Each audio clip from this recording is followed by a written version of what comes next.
नमस्कार साथियों, स्वागत है आप सभी का आपके अपने इस YouTube चैनल पर जिसका नाम है जीएस बूस्टर, जो कि पार्ट है तक्षशिला आईएएस बलिया का और मैं हूं अनूप उपाध्याय। साथियों, अमेरिका और ईरान के बीच मध्यस्थ की भूमिका अदा करने से पाकिस्तान खुद को चौधरी समझने लगा है। पाकिस्तान के एक्सपोर्ट इसे भारत के मुकाबले बहुत बड़ी जीत बता रहे हैं। नवाज शरीफ के करीबी समझे जाने वाले वरिष्ठ पाकिस्तानी पत्रकार नजम सेठी ने यहां तक कह दिया है कि पाकिस्तान ने अब भारत की जगह ले ली है और वह एक क्षेत्रीय खिलाड़ी जो है वो बन गया है।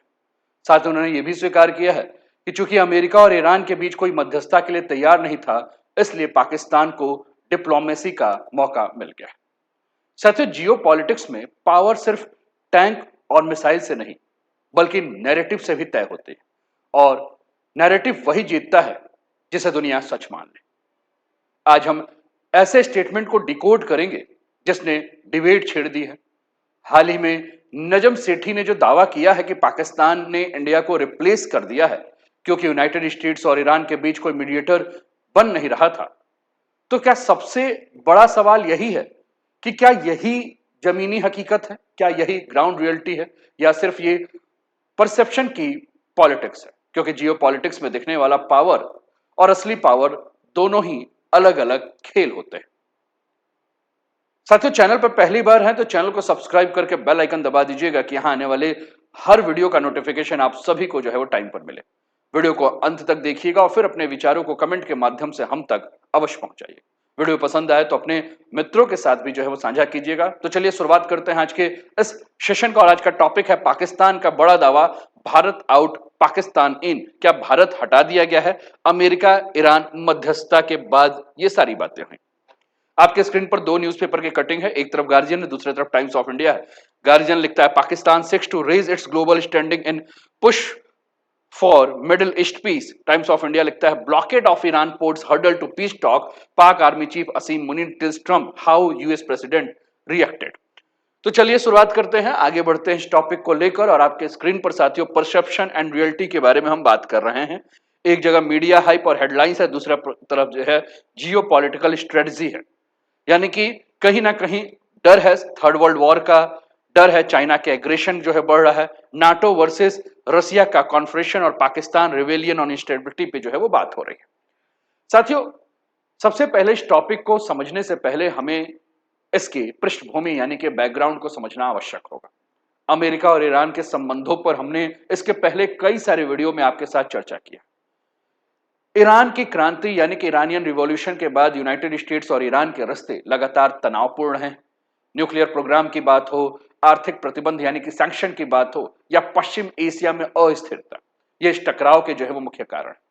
और मध्यस्थता की परंपरा जो पहले अभी तक ओमान और कतर जैसे छोटे लेकिन रणनीतिक रूप से अहम देश संभालते थे, बैक चैनल डिप्लोमेसी के जरिए मध्यस्थ की भूमिका निभाते रहे हैं, अब अचानक बदल चुका है। अब पाकिस्तान खुद को मध्यस्थ यानी कि मीडिएटर के रूप में प्रस्तुत कर रहा है। साथ ही डोनाल्ड ट्रंप ने पाक सेना प्रमुख की जो सार्वजनिक रूप से तारीफ की है, वह एक स्ट्रॉन्ग डिप्लोमेटिक सिग्नल भी जो है वो माना जा रहा है। और यहीं से नैरेटिव बिल्ड होना जो है शुरू हो चुका है कि पाकिस्तान जो है is back on global map. तो अगला सवाल यही है कि क्या यह वापसी वास्तविक है या सिर्फ परसेप्शन का खेल है? साथियों, सबसे बड़ा और आसान तरीका समझना, इस टॉपिक को समझने के लिए मैं एक उदाहरण आपके स्क्रीन पर लेता हूं, एक तस्वीर मैं आपको दिखाता हूं। इस तस्वीर के माध्यम से आप समझ सकते हैं। साथियों, अगर कोई देश मध्यस्थ बनता है तो इसका मतलब ये नहीं है कि वो देश शक्तिशाली बन गया। जैसे कि आपके स्क्रीन पर ये तस्वीर है, मोहल्ले में दो लोग लड़ रहे हैं, तीसरा व्यक्ति जो है बीच बचाव कर रहा है। इसका मतलब ये नहीं है कि जो तीसरा व्यक्ति है वो सबसे ताकतवर है। अभी पाकिस्तान वही बीच बचाव करने वाला रोल निभा रहा है, खासकर यूनाइटेड स्टेट्स और अमेरिका के संदर्भ। साथियों, भारत और अमेरिका के संबंधों के बारे में अगर हम बात करें तो भारत और अमेरिका का संबंध इतने हल्के संबंध नहीं है। भारत और अमेरिका के संबंधों पर देखें तो क्वाड का पार्टनरशिप है, टेक्नोलॉजी डेवलपमेंट है, ये सारी चीजें जो है वो हमें देखने को मिल रहा है। यानी कि क्वाड की अगर हम बात कर रहे हैं तो हिंद प्रशांत रणनीतिक केंद्र है, जहां हम रक्षा और प्रौद्योगिकी साझेदारी की बात करें। भारत और ईरान के संबंधों में बात करें साथियों तो चाबहार बहुत इंपॉर्टेंट है, जहां के माध्यम से मध्य एशिया में संपर्क की बात हो रहा है।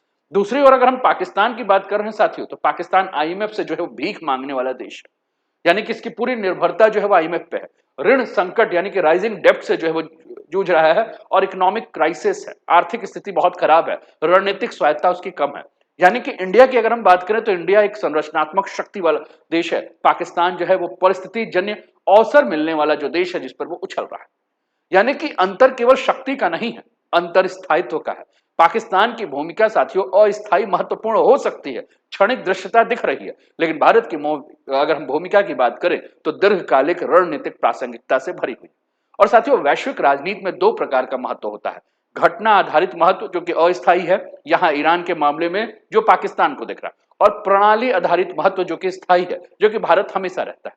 साथियों पाकिस्तान घटना आधारित है और इंडिया जो है वो प्रणाली आधारित है, और समाचार की सुर्खियों में दिखना और इतिहास में स्थायी स्थान बनाना दोनों अलग बात होती है। साथियों 2025 पहलगाम के मुद्दे को भी जो है नजम सेठी ने अपनी बातों पर कहा कि पहलगाम के बाद जो घटना घटी उसके बाद पाकिस्तान जो है उसकी स्थिति जो है वो बहुत ज्यादा बढ़ते जा रही है, पाकिस्तान जो है वो और ज्यादा स्ट्रांग हो रहा है। ये सारी बातें नजम सेठी ने अपनी जो भी बयान था उसमें दिया। साथियों 2025 22 अप्रैल पहलगाम आपको याद होगा, जिस आतंकी हमले में लोगों का धर्म पूछ पूछ कर उनकी हत्या कर दी गई, 26 निर्दोष लोग जो है वो मारे गए।